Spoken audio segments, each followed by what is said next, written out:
up, what up, what up? Good morning. Can you guys hear me? Guys, I was getting ready to record a video. I tried to record this thing 5 times because I was just going to record a video about this. I don't know. I'm just not having any luck, guys, today.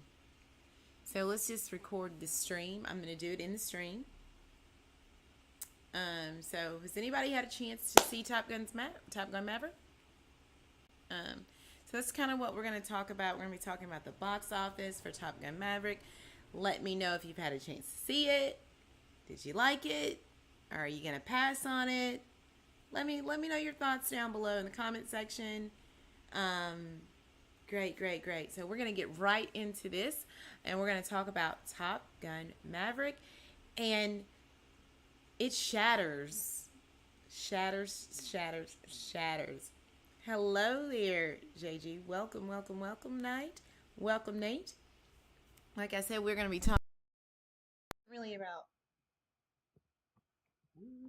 spoilers or anything like that. This is all here. What we're going to be talking about is the box office here.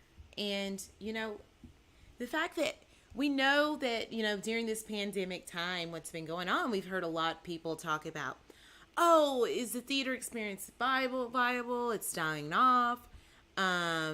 People don't care about going to the theaters anymore. Streaming is the new wave, and that is where you're going to find these films, right?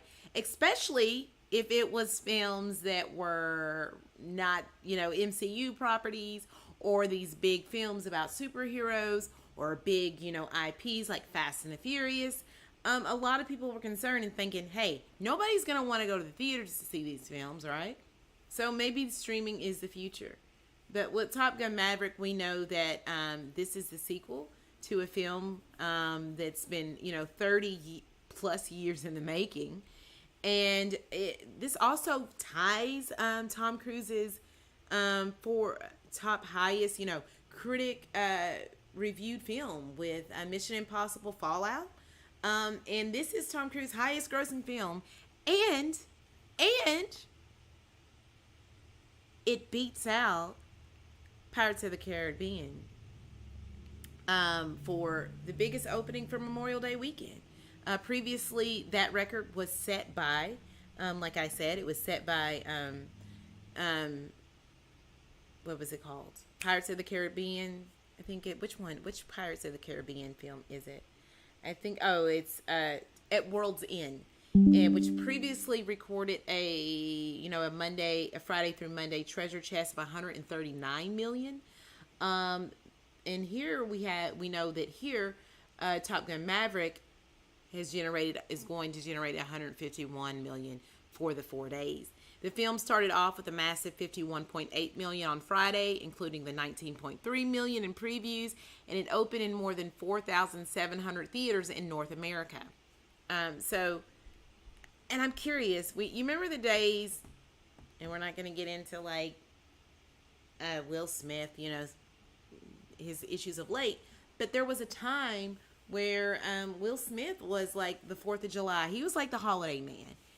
Could Tom Cruise, now at 59, be that holiday man? We know that we know that Mission Impossible is coming out next summer. We're getting our newest Mission Impossible. The newest film in that franchise will be out next summer. Is it going to come out Memorial Day weekend? Possibly. We know that that's going to be a summer release. Is it going to kick off that summer? Maverick's launch is also a career best for Tom Cruise, and it's the first time one of his films has opened at $100 million or more. Can you believe that, guys? I can't. That was shocking. I knew that this film potentially, I knew that he had not hit over a 700 million for grossing for a film that he's been in, but I had thought that he had hit that century mark in an opening weekend before. So I was really, really surprisingly surprised by that. To see that here is this film. Doctor Strange in the Multiverse of Madness is still, we'll check that out here at the end and see where Doctor Strange in the Multiverse of Madness and their box office is, because I really, really don't know.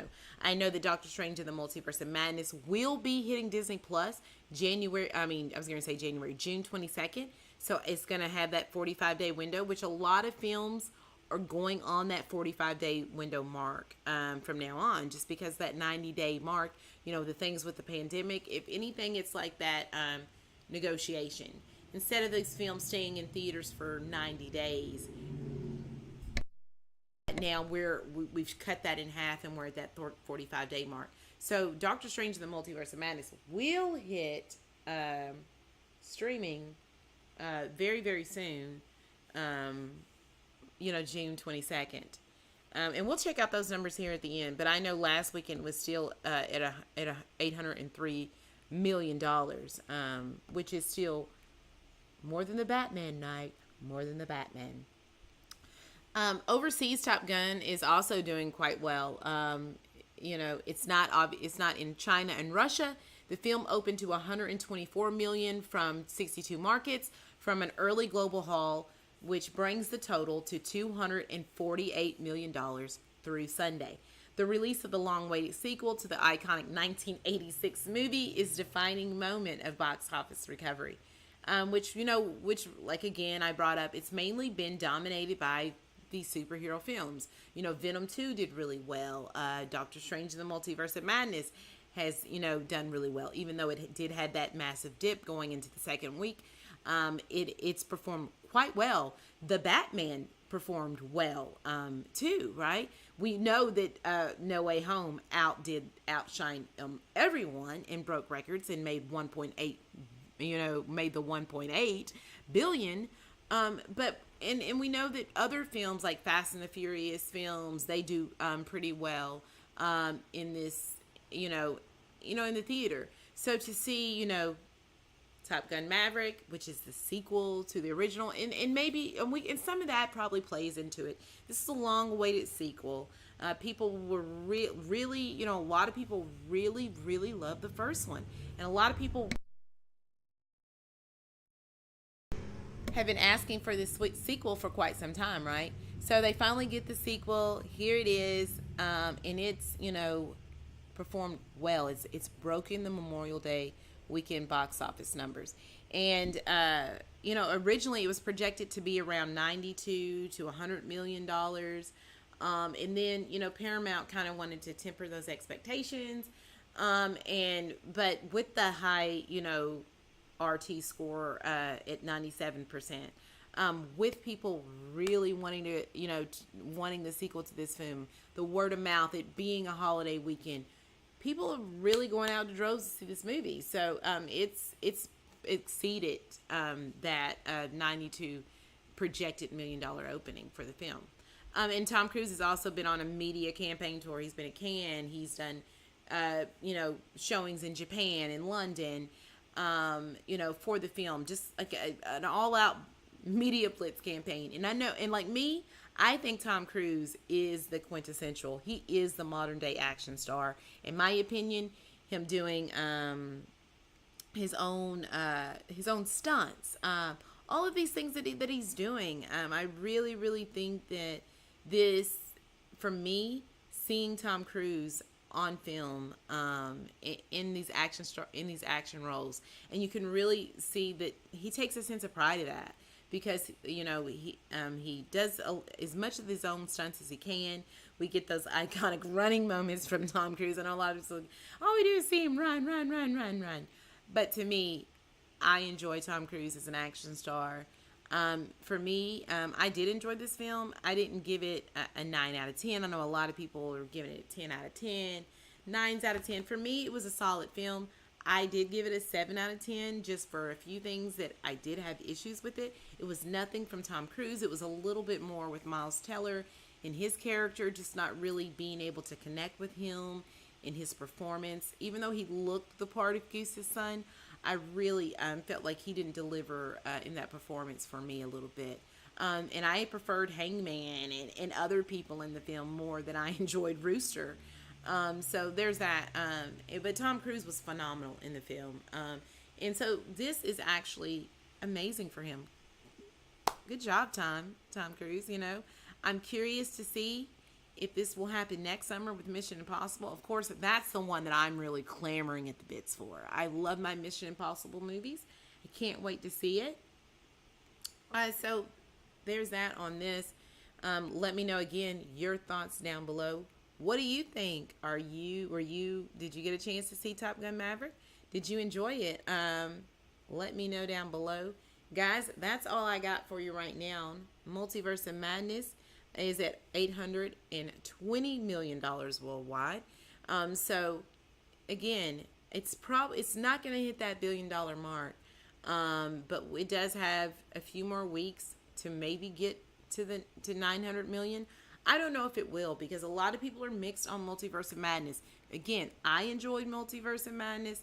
I can understand that it didn't live up to the hype that a lot of people had for that film.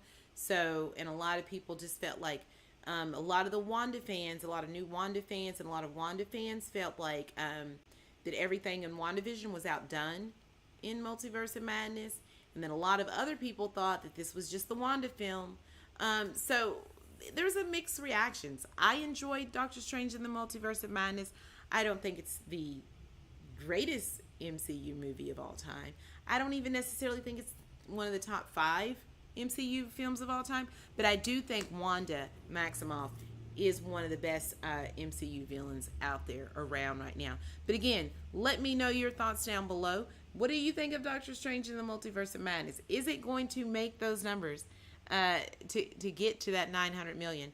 Degrassi, how are you? He says, I think Netflix is currently scrambling to find a wider theatrical release model for model Spiderhead. I know that they're trying to, or isn't what's it, The Gray Man? Isn't that supposedly going to be released in theaters possibly? I know that they're trying to kind of become like this studio, just like everyone else, because where Netflix is failing in a lot of ways. But that's all I got, is just a little quick thing for you guys. We will be back later tonight with panel, and we will be talking about Obi-Wan and maybe some other things that have happened. Give you our thoughts later on tonight at 10:30 Eastern Standard Time. I'm your girl Ashley, aka The Widow, and I'm out of here. Bye, guys.